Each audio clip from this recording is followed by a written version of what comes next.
Halo anak-anak kelas 5 semuanya. Selamat berjumpa kembali di video pembelajaran Miss Elsinta.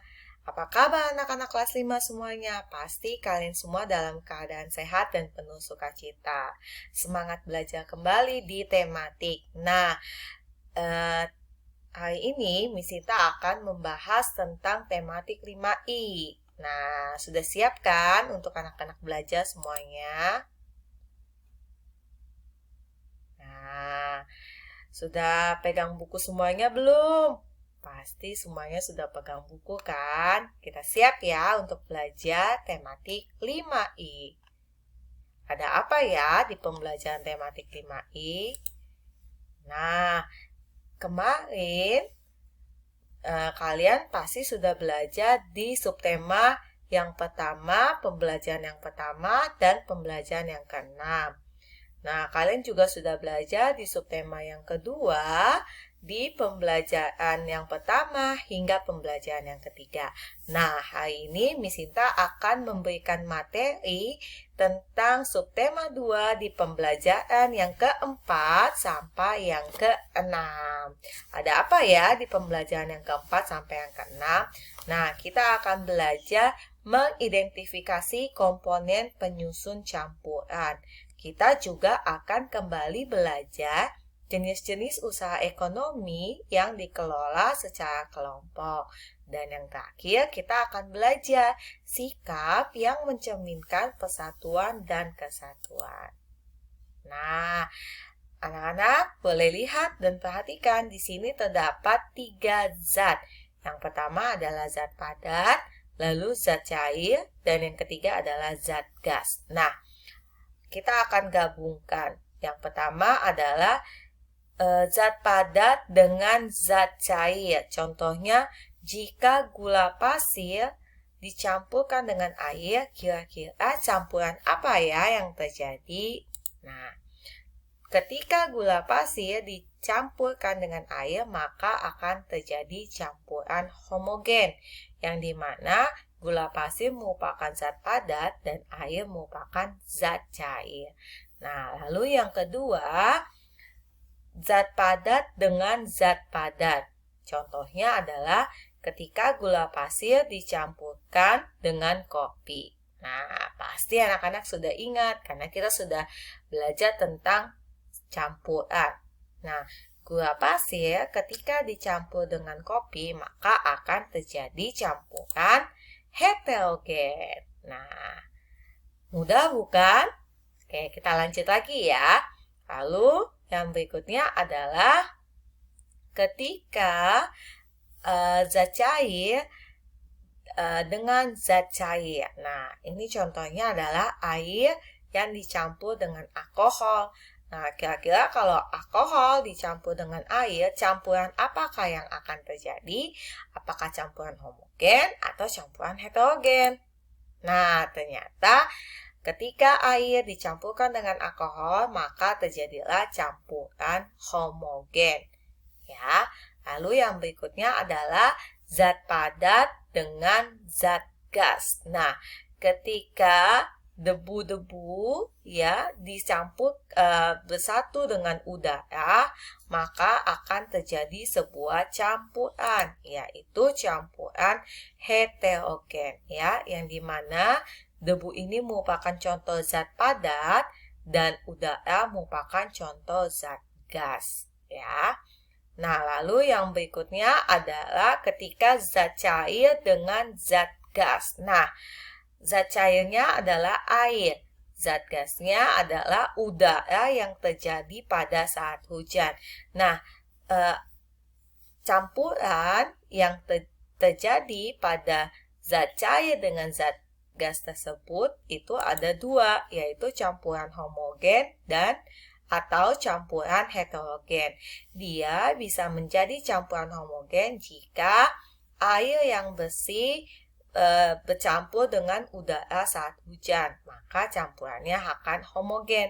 Tapi ketika airnya kotor, dia bercampur dengan udara saat hujan, maka akan terjadi proses campuran heterogen. Nah, mudah bukan mengidentifikasi komponen-komponen zat padat, zat cair, dan zat gas. Nah, lalu kita akan lanjutkan yang berikutnya. Nah, kita akan membahas kembali tentang jenis-jenis usaha ekonomi yang dikelola secara kelompok. Ada apa aja ya jenis-jenis usaha ekonomi yang dikelola secara kelompok? Nah, yang pertama ada firma atau FH. Lalu yang kedua BUMN. BUMN itu adalah badan usaha milik negara. Ya, jadi dia merupakan suatu badan usaha yang dikelola oleh negara. Lalu yang ketiga ada BUMD. BUMD adalah badan usaha milik daerah. Lalu yang berikutnya adalah PT. Apa itu PT? PT adalah perseroan terbatas. Ya, jadi PT itu kepanjangan dari perseroan terbatas. Nah, lalu yang berikutnya adalah koperasi. Nah, kita juga sudah belajar tentang koperasi. Ya, lalu yang berikutnya adalah CV atau persekutuan komanditer. Nah, ini adalah merupakan contoh-contoh jenis usaha ekonomi yang dikelola secara kelompok. Nah, lalu yang berikutnya adalah sikap yang mencerminkan persatuan dan kesatuan. Nah, anak-anak bisa lihat di sini ada contoh-contohnya ya. Nah, ini adalah ketika mereka saling menghargai, ya, mereka saling menghormati ya antara yang bertetangga, mereka saling bersalaman. Ya, ada juga di mana seorang anak yang sedang membantu ibunya untuk merapikan atau membersihkan halaman rumahnya. Nah, di sini juga terlihat ada beberapa anak yang sedang bermain bersama, ya, mereka saling bersukacita, ya, mereka juga saling menghargai, menghormati. Nah, kira-kira sikap apa saja yang mencerminkan persatuan dan kesatuan? Nah, ini adalah sekolah kita tercinta, yaitu Sekolah Harapan Prestasi. Nah, sikapnya yang pertama adalah saling menghargai dan menghormati. Nah, kita harus saling menghormati, saling menghargai.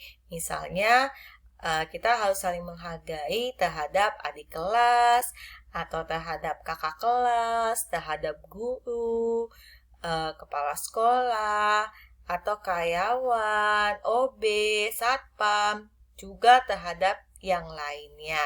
Nah, tidak hanya terhadap yang ada di sekolah saja, tetapi antar sesama, antar manusia, kita harus saling menghargai dan menghormati. Nah, seperti yang ada terlihat di dalam gambar ini. Nah, lalu yang kedua adalah kita harus senantiasa membina hubungan baik dengan orang lain. Nah, jadi kita tidak boleh berkelahi, tidak boleh menghina, memfitnah, atau tidak boleh berantem dengan teman-teman atau dengan sesama kita. Lalu yang ketiga, kita harus mengakui persamaan hak dan kewajiban setiap manusia. Lalu yang berikutnya adalah memuji dan memberikan penghargaan terhadap hasil karya orang lain. Nah, misalnya kita melihat teman kita berhasil, dia memenangkan perlombaan atau dia memenangkan suatu pertandingan. Nah, apa yang harus kita lakukan? Kita memuji, kita memberikan penghargaan terhadap hasilnya.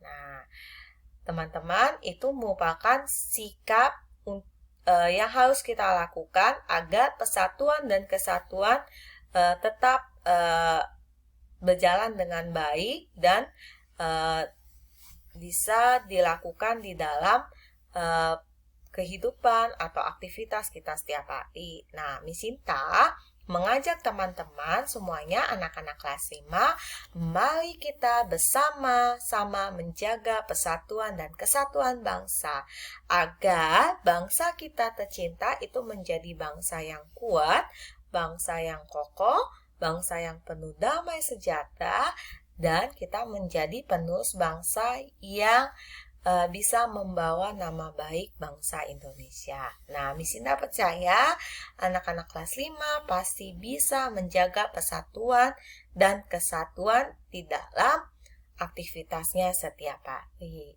Nah, demikian pembelajaran Miss Inta hari ini. Miss Inta berharap teman-teman memahami setiap apa yang sudah Miss Inta ajarkan. Terima kasih.